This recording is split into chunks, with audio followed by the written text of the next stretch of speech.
خواجہ صاحب جو ہے نا ڈیفنس منسٹر ہیں، وہ جس طرح بیان کر رہا ہے کہ سب کچھ پی ٹی آئی کی وجہ سے ہو رہا ہے، یہ سب کچھ تمہاری نااہلی کی وجہ سے ہو رہا ہے. تمہارے اندر وہ کیپیسٹی نہیں ہے، تمہارے اندر وہ صلاحیت نہیں ہے. جیلوں میں ڈالے، آپ اس کو پارلیمنٹ سے باہر رکھے اور ان لوگوں کو پارلیمنٹ میں رکھے جس کا عوام کے ساتھ کوئی تعلق نہیں. تو یہ بتاؤ ملک کو کیسے چلائے گی؟ وہاں پالیسیاں کیا پالیسی ہوں گی؟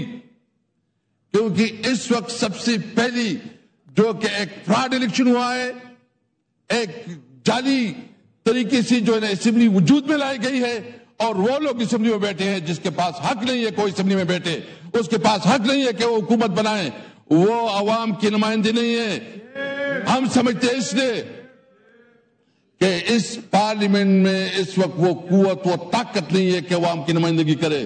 اس لیے ہم نے مطالبہ کیا کہ فوری طور پر ری الیکشن کروایا جائے، فیئر اینڈ فری الیکشن ہو، اور صحیح عوام کی نمائندگی جو ہے اس کو موقع دیا جائے، اور پارلیمنٹ کو تب طاقت مل سکتی ہے. آپ دیکھیں کہ بلوچستان کی ایشوز کیا ہیں. آپ نے کبھی ادھر جو ہے نا، اگر آپ اس کو اپنی نمائندگی نہیں دیتی، آپ اس کے حقوق نہیں دیتی، آپ اختر مینگل جیسے ایک پاکستان اور آئین کے اوپر یقین رکھنے والے کے اوپر، ان کی پوری پارٹی کے اوپر پرچے کرے. 1700 لوگوں کے اوپر پرچہ ہوا، لوگوں کو گرفتار کیا گیا. ہمارا عادل بادئی جو ایم این اے ہے یہاں سے بیٹھا ہوا ہے ادھر، اس کے گھر پہ چاپے پڑ رہے ہیں. وہ پولیس اور انتظامیہ اس پہ لگے ہوئے کہ کیسی پی ٹی آئی کو توڑے، کیسی پی ٹی آئی کو کمزور کرے.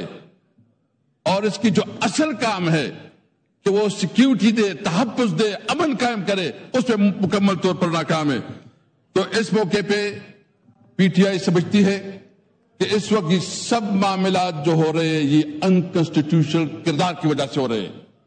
ملک میں نہ کوئی آئین رہا، ملک میں نہ کوئی آئین رہا، نہ کوئی قانون رہا، نہ کسی اداروں کے کوئی رسپیکٹ ہے. ابھی آپ دیکھ رہے ہیں کہ اس وقت جو بے روزگاری بڑھتی جا رہی ہے، آپ کے تعلقات ایران کے ساتھ جو آپ کی خارجہ پالیسی ہے، آپ نے اپنی خارجہ پالیسی کو ریوزٹ کرنا ہوگا. آپ کی ایران کے ساتھ تعلقات خوشگوار نہیں. آپ نے افغانستان کے ساتھ جو تعلقات بنائے اور جس طرح وہاں ٹریٹمنٹ ہو رہی ہے وہ انتہائی افسوسناک ہے. آپ کو بالکل آپ کو کنسرن ہے، آپ کی ایشوز ہیں، آپ سمجھتے ہیں کہ یہ ٹھیک نہیں ہو رہا. ہماری بھی کنسرن ہے بہت چیزوں پہ، لیکن اس کے لیے آپ کے پاس ڈپلومیٹک چینل موجود ہیں. آپ ڈپلومیٹک چینل کو استعمال کریں، اپنے دوست ممالک کو استعمال کریں، تاکہ یہ جو اس وقت جو صورتحال چل رہا ہے اس کے مذاکرات سے ٹیبل کے اوپر اس کے معاملات کو حل کیا جائے. نہ کہ آپ نے جو ہے نا پہلی دفعہ یہ ہوا کہ اس وقت جو بارڈر پہ، افغانستان کے بارڈر پہ اور خاص کر ترکمن علاقوں پہ لڑائی چل رہی ہے، اور وہاں کے جو بزنس مین ہیں، جو ہمارے علاقے کا بزنس ہے، کاروبار ہے، پشاور کا تصالہ زیادہ سے زیادہ دارومدار جو ہے نا وہ افغانستان کے اوپر ہے، ادھر سے زیادہ ہمارا کاروبار ہوتا ہے.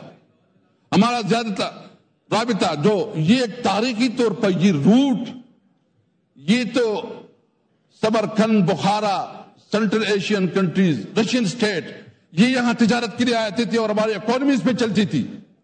ہم نے اپنے دور میں یہ کوشش کی کہ پاک افغان ٹرانزٹ ٹریڈ کے اندر ایک شک اضافہ کیا، جس میں ہم نے یہ طے کیا کہ ہمارے ٹرانسپورٹ جو ہے نا وہ سینٹرل ایشیا تک جائے گا اور رشین سٹیٹ تک جائے گی.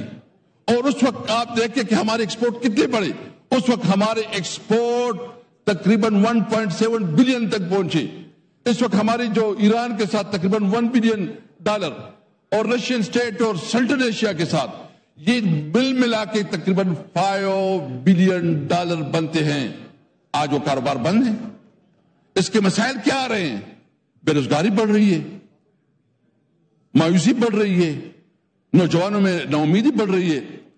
آپ اب اگر ان علاقے کے لوگوں کے روزگار بھی چھینے اور پھر آپ یہ کہیں کہ بھائی روٹ کازز یہ ہیں کہ آپ کے جو بارڈرز ہیں اس کا احترام کرے اور جو معاملات ہیں وہ مذاکرات پہ حل کرے.